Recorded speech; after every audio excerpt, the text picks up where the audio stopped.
Welcome to Conversations from the Edge of Consciousness. I'm your host, Christine Madera. For me, and possibly for you, the inner world of consciousness has always been much more real and way more fun than the so-called real material world. Growing up, I thought I was alone in this, but I'm not. There are a lot of us, and far too many have no one to talk to who shares this experience. I've been lucky to cultivate a community of friends who love to talk about the energies, ideas, and vibrations that are pushing the edges of our own consciousness, as well as our collective consciousness. In Conversations from the Edge, we share our conversations with you. Welcome to Conversations from the Edge. This is your host, Christine Madera, and I am here today with Dr. Jenn Phoenix Hatfield. And I'm going to let her say a couple of words about who she is and what fabulous work she's doing in the world. So thank you for being here, Jenn. Thanks for having me again. I enjoy these conversations. And as I was realizing that we're getting ready to start, I'm like, oh, right, she's going to ask me to say something about myself. And I'm like, you'd think I'd be prepared by now because I've changed every single time that we've talked. And while my mind wants to say that's not okay, what I'm realizing is, what is coming through or who I am in this moment is different than when we spoke last. So I'm just going to stop for a moment and see if there's something for me to highlight. Okay, and what I'm receiving is that I am somebody who continues to grow and change. I'm somebody who supports others to allow themselves and myself to show up who they are in the moment, and that it's okay even if it's different than the last moment. Perfect. And I like that because you more than anybody else says something completely different each time. And because I know you, I know that every single one of those things are true. And I truly, like you, believe that whatever, we're always in the moment, like fresh and new and exciting and fun based on that moment. And it, sometimes it's completely different one moment to the next, but there's always that continuity and underneath, like that deeper sense of the river of self and the river of life that flows beneath it. But I think it's okay to have a different experience of yourself.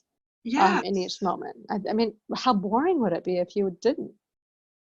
Well, right. And, we're always, I don't know, when you look at media and you look at experiences that are more public, it's like you tend to look for the continuity and the sameness when that's not really who we are.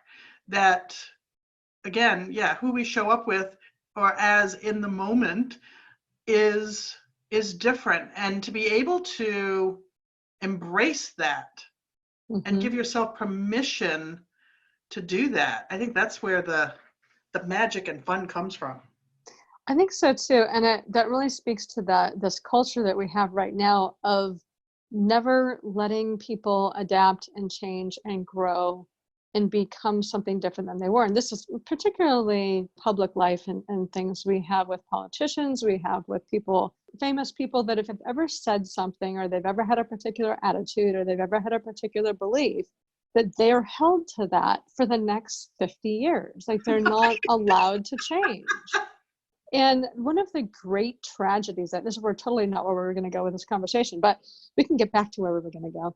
But one of the great tragedies, I think, of modern life is that that everything is so recorded all of the time that we're not given this space to grow in and become the person that we're wanting to be, or become the person that life is calling us forward into. We're tied to the past, and we're tied to these things that we had been before. It makes me crazy when I see people bring up something that somebody said 10 years ago, and they're like, yeah, but I'm so beyond that. Like, yeah, but that's who you were, and that's how I'm judging you. And I feel good about judging you that way because of whatever reason. I mean, to me, it's very toxic, not just to the person who's being held to this crazy standard of never being able to change, but the people who are judging them, who are not allowing themselves to move into a larger experience of themselves as well.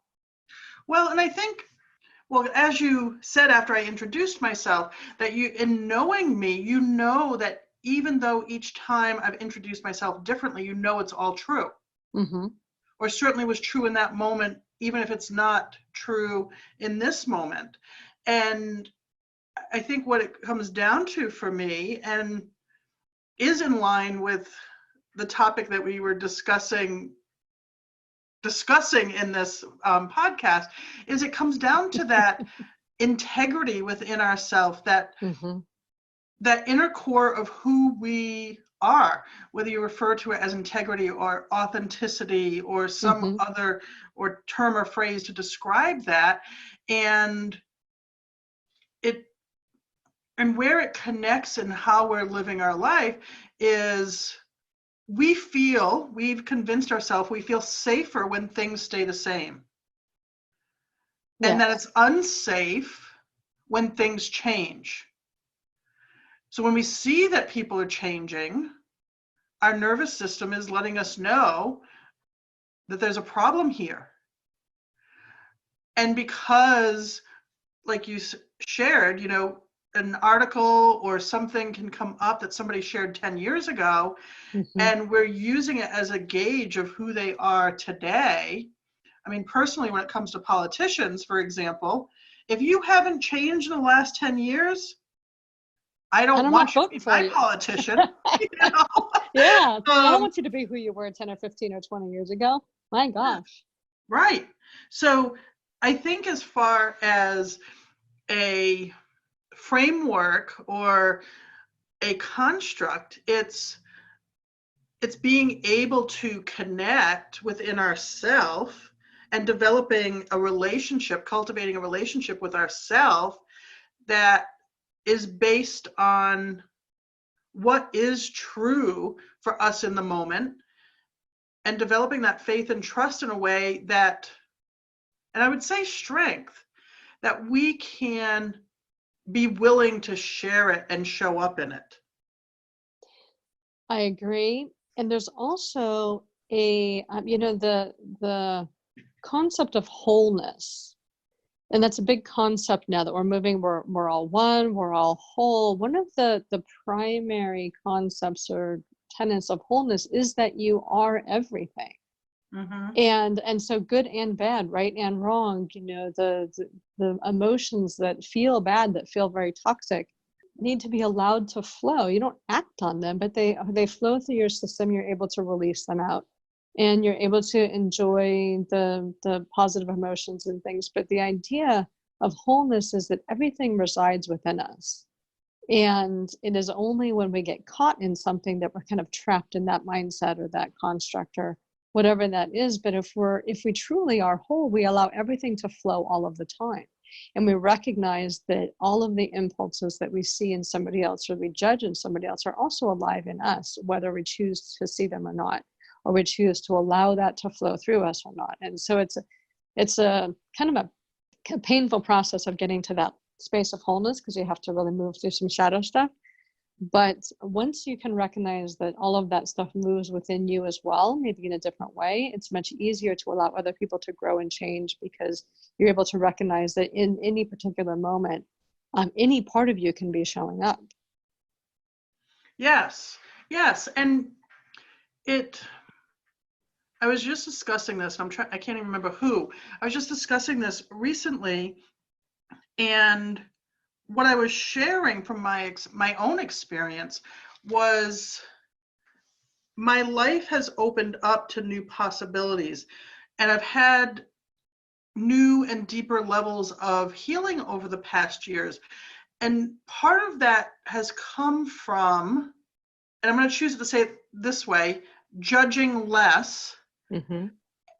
But what it on some level has meant is be aware of the words that I'm using, the language that I'm using, and how I describe things.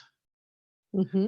Something as simple as, and this happens pretty regularly, is somebody coming to me and said, "Oh, I've had such a rough week." And I'm like, "Oh, you have?" And they might start sharing, and sometimes I want to offer a different perspective, or for my own being, want to look at it with a different perspective. Mm-hmm. And I start to break it down. And it might be there were two events that occurred, but they happened fairly close to each other and just recently. So it feels, when I look back to the last time I might have talked to that person, like, oh, there's just been a lot going on. And I add meaning to it by saying, oh, it's been a rough week, or things have been so rough since I talked to you. When Mm-hmm. in truth, they were two events that, taken in the whole scheme of things, weren't really that bad. It was the added meaning Mm-hmm. and the added language that we gave to it that made it what it was. Well, and that really cycles us back to where we were originally going to start our conversation. And the belief that came up with that is, what was it? My thoughts My create my current reality. thoughts, yeah, my current thoughts create my future. Okay, so my current thoughts create my future. But I mean, and even more than just future, my current thoughts also create like my experience of reality now. So I think it's both. But let's talk a little bit about that, because there's so much there. We can unpack like this that for weeks. But the idea, like you were talking about, the way that you were languaging and bringing meaning to something was actually creating your experience about it, when had you looked at it a little bit differently, you could have had an entirely different experience of what that was. Yes. And it would have created a different next moment for you, based on if you were coming into that moment with frustration and thinking that things were overwhelming, to like, yeah, life is life, and there we go. Yes. And, I often say, when it comes to beliefs, our beliefs can either boost or block. Yeah. And in this state, my current thought, or this belief, my current thoughts create my future. Yes, if your thoughts are positive and expansive and loving, that's a future that I would suspect I want to be creating, that I Mm-hmm. want to be living in the next moment and at some point in the future. Of course, if my current thoughts are around, the overall state of our political system, and the fighting that's going on, or, corporations seeming to taking on the identity of individuals, or, the status of my bank account, for Mm-hmm. instance, which are a lot of the things that people are thinking about right now. I don't necessarily want those thoughts to be creating my future. So how can, and you're using those examples, how can we get the most impact on the thoughts that actually, like, I want to create my future? And how can we look at and reframe the other thoughts when I think, like, I don't want that to continue to create my future? Well, for me, it's interesting listening to the news or watching things that are unfolding and seeing them kind of unfold in real time. And I watch a lot of the financial news coming through. And it's interesting, when there is an up day, all of the news coming out of that is like, the future is going to be up.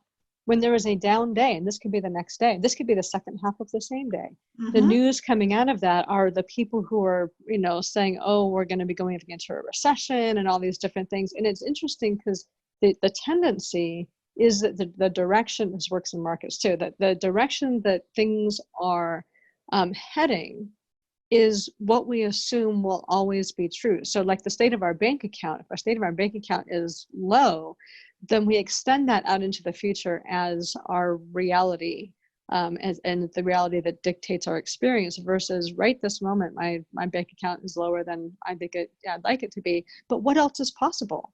And being able, and that's like one of my phrases that I go to when I kind of get in those funks, and I'm looking at, oh my gosh, I'm projecting onto the future this experience I'm having now, is, what else is possible, or how good can life get, or how fun can life get, which completely changes how I begin to relate to my thought processes. So for me, those are some of the things that I go to help me shift out of something that's disempowering in the moment. Yes. And how can we reframe it? I often suggest to people, if there's a thought that you're having and you don't want it to create your future, you don't want it to be something that you continue to experience moving forward, write it down, look at it, and then rewrite it as you want to experience it. That's good. And I do a different version of that, but a similar thing. Like I'll notice, we'll just keep with bank account because that's just an easy one that most people can relate to. I'll put it into the past tense and create a new future for it. So, or put it in the present tense and create a new future for it. So even though it seems like my bank account hasn't been as much as I would like it to be, I know that I'm totally capable of bringing in more money in the very near future. So, or, you know, in some version of that. So I take it so that it is a past tense thing. And I shift it into something that is in the future. Or for example, in the past, I used to think that my value came from my bank account, but now I know how valuable I am in the world, and that, you know, money flows to me easily, or something like that. So I'm changing it because the subconscious mind will affirm that that was something that was true in the past. And if you don't affirm, like if you try to make something completely new that your subconscious is kind of like, yeah, I'm not there, it's not really going to work moving forward. But if you can give it that first morsel where it can say, yes, I believe that's been true, you can give it the next thing that is not yet true, and it will begin to believe that as true as well and help move you in that direction. Yes. In talking about money, and I can remember when we first connected, I guess almost a decade ago, Yeah. having a conversation about money, and your response was, it can literally, like the status of your bank account can literally change with one click. And I know I've shared that with clients. I know that I've shared that with others. And that did remind them that, yes, it literally takes a click. And it's like, oh, okay. A click is easy. A click is easy. I know that's one example that I've used. And I do often say to people that if in rewriting your belief in the way you want to be experiencing feels too big of a leap, how can you rewrite it that says, like, progress, that says it's something that's in process? Yes. Versus the final outcome, because that your body goes, whoa, wait a minute, no, that doesn't feel good, that doesn't feel safe, doesn't feel possible. Yeah. We don't want to just do that and be like, okay, you know, this is the new belief, because if your body, every time you say it or think it, is going, nope, this isn't safe, no wonder that your beliefs aren't manifesting. Yeah, or that it's just impossible, it's not true. Yes. And that's the other thing. I mean, it might feel really good, but if it's not true, your subconscious is like, yeah, I'm going to take a little vacation. You know, when we're getting back into some reality, I'll come back. It doesn't, if it doesn't believe it's true, it's not going to become true. But you can really massage the subconscious with language and with thoughts, and especially if you can bring your emotions into that thought process. So if you're saying things, but you're not, if your emotions are not in harmony with what you're saying, that's another level that your subconscious is going to go, yeah, that's not true. Like, you're not even coherent in this. So whatever you're saying that you want to believe, being able to cultivate the emotions of whatever it is, abundance or safety or security or love or whatever it is really critical to the whole process being able to work for you. Absolutely. And, you know, I think in listening to you, one of the things that I'm realizing now in the moment is, you know, you might read or hear or talk to somebody about the thoughts or the negative thoughts, the limiting beliefs, the stuff that's going on in your head, going on around you that you don't want to be experiencing or thinking or feeling. And what we tend to react in the moment. We tend to respond to what's showing up and what's coming up versus how can we get ahead of this? How can we Yes. create a framework or a routine that allows us to choose something different, to create, manifest, and experience something different? And one of my first thoughts is to create space. And that space Mm-hmm. could be to take some deep breaths. Right before I got on this conversation with you, I was with a client, and it was this bombardment of everything that's going on, new client, everything that's going on, none of which they want to be experiencing. And it Mm-hmm. was like, whoa, wait a minute. Let's stop. Let's take some deep breaths. Let's get back in your body. Get out of survival mode, because that's where your nervous system is right now. Mm-hmm. And how can we consciously choose to move forward? I mean, it took about a minute, if that. Mm-hmm.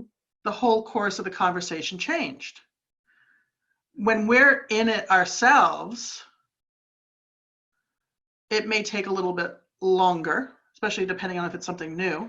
Yeah. But what's the framework that we have in place to be able to do this for ourselves consistently and sustainably?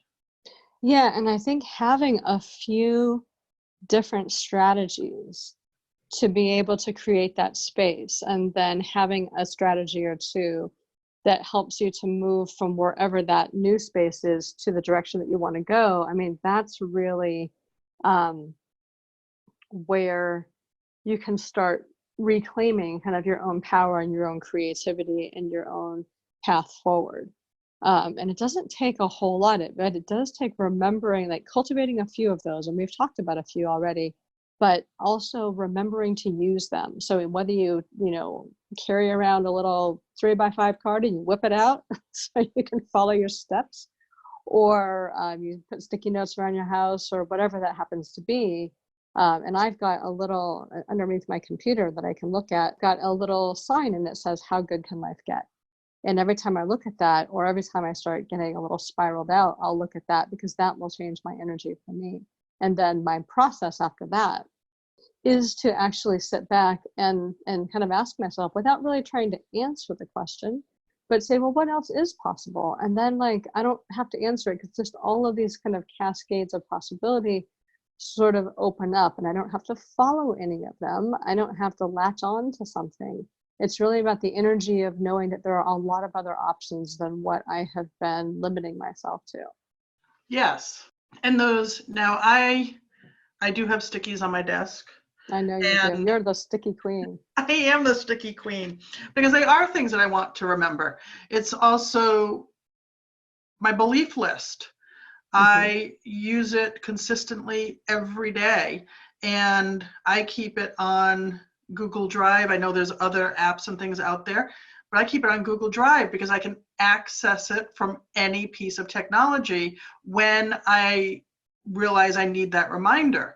And So tell sometimes, people though what that is, though, because it's not a list of beliefs that you have. What is your belief list? okay, so my belief list is a list that's has almost 200 beliefs currently on it. Mm-hmm. I first started it a number of years ago when, in the course of my healing, my journey of life, I would make these discoveries, gain new insight or some new level of awareness, and I'd be so excited and knew it was going to change everything. And then I'd get back into my routine in my normal day, and at some point I'd realize that I had forgotten this new this new discovery, this new insight. Mm-hmm. After doing that a number of times, I was like, okay, Jen, you got to write this stuff down. And because you don't want to have to keep having these experiences, Right. to gain this insight again and again and again. So I would write them down. And at first I would just view my current list on, each morning. over time, I started adding beliefs to it that would come up in the course of my client sessions. Things that I knew either resonated with me or would resonate with other clients.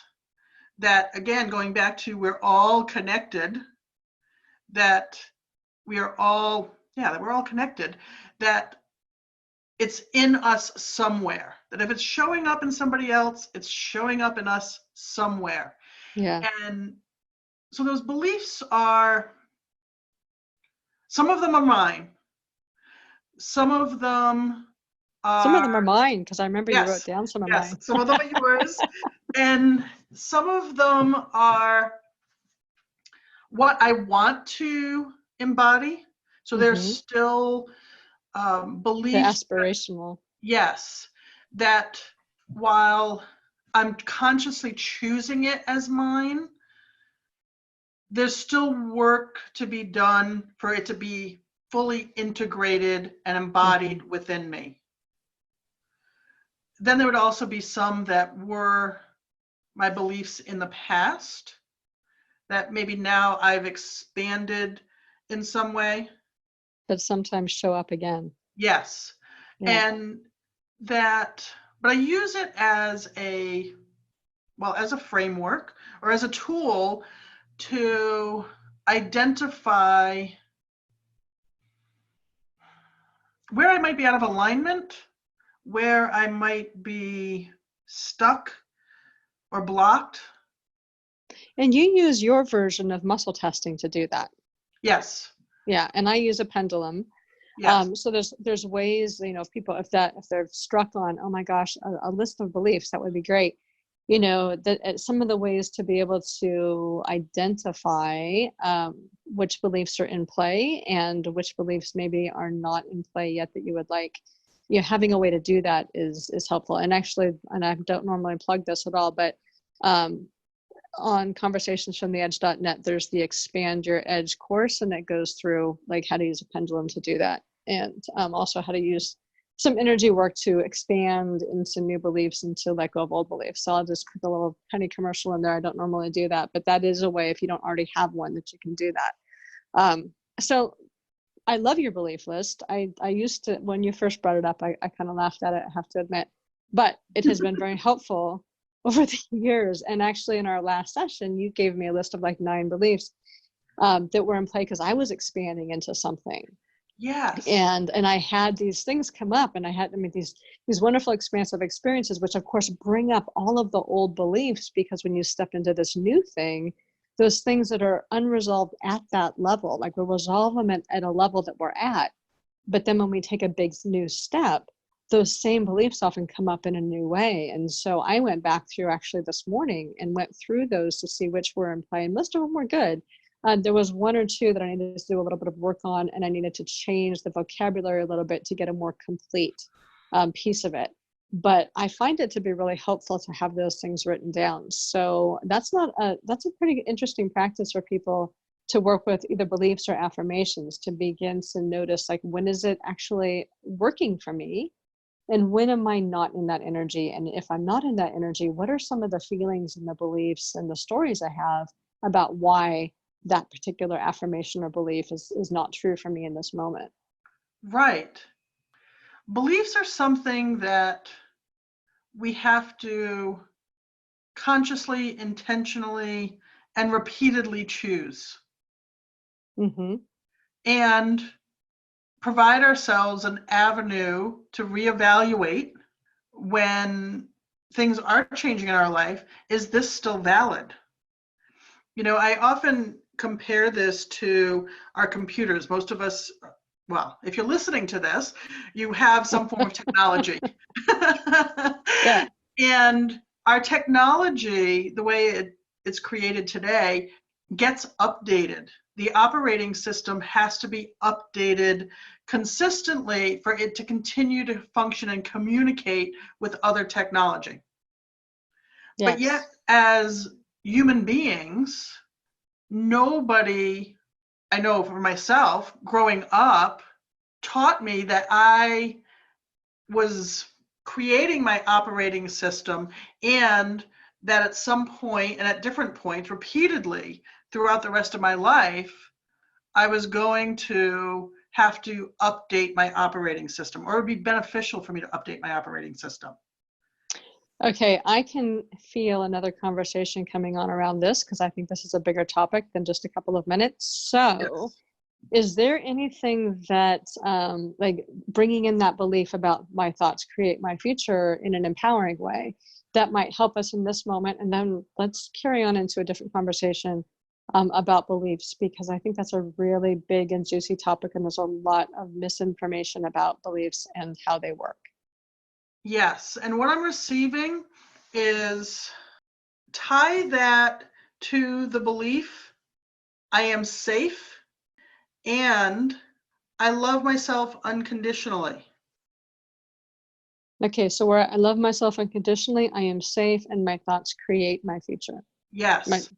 my current Yes. thoughts create my future. Okay, so all together, we're bringing that all together. Just imagine, like I'm imagining now, that all of those are just swirling together. You don't have to make them fit in a particular way. They just kind of No. harmonize. And then we're going to continue forward with Jen. And so we're bringing that energy together. I am safe. I love myself unconditionally. And we're going to allow that energy to commingle and become one within ourselves. With each breath, that partnership, that collaboration is strengthened.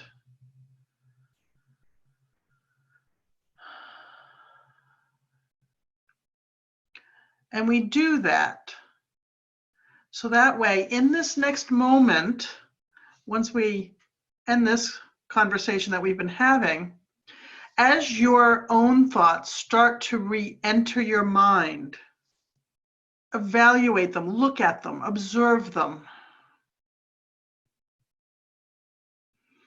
and observe them from that place that I am safe and I love myself unconditionally.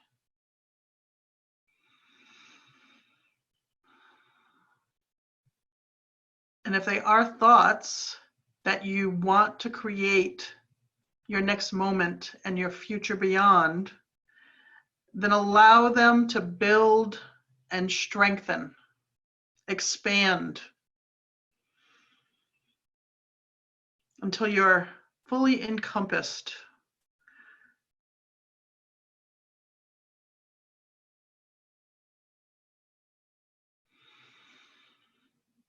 And if you find some stragglers wanting to come in of things you don't want to manifest or create or experience, go back to earlier in the podcast and follow some of the steps Christine and I shared to reevaluate that. Yeah, and as you move forward, to bring your emotional state along with you. So you're cultivating the emotion of feeling unconditional love for yourself as best you can. You cultivate the feeling of feeling safe. Like, this is how you actually build belief systems that work for you, instead of just verbalizing ideas that you would like to be true. That's feeling really powerful as it's coming in. Mm-hmm. It is. Wow. Well, thank you very much for that. You're welcome.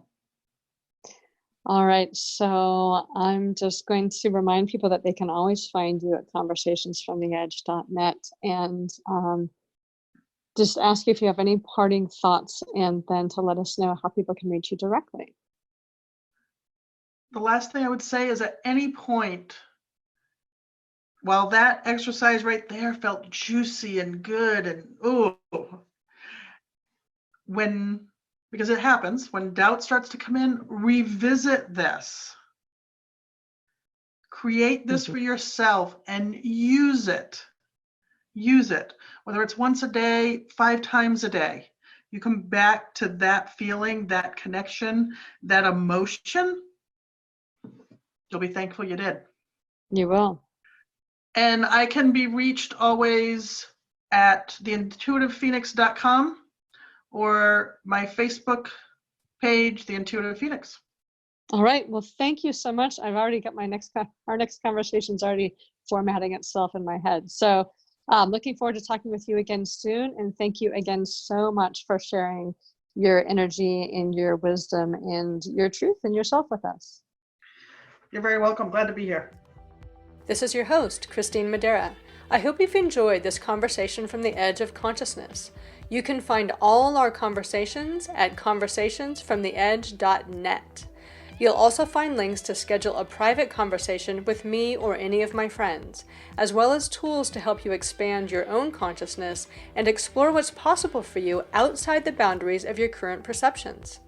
Feel free to use this podcast to start your own conversation by sharing it with friends, on social media, in your blog, or even in your own podcast. And as always, live the adventure of pushing your own edge. It's the most amazing adventure there is.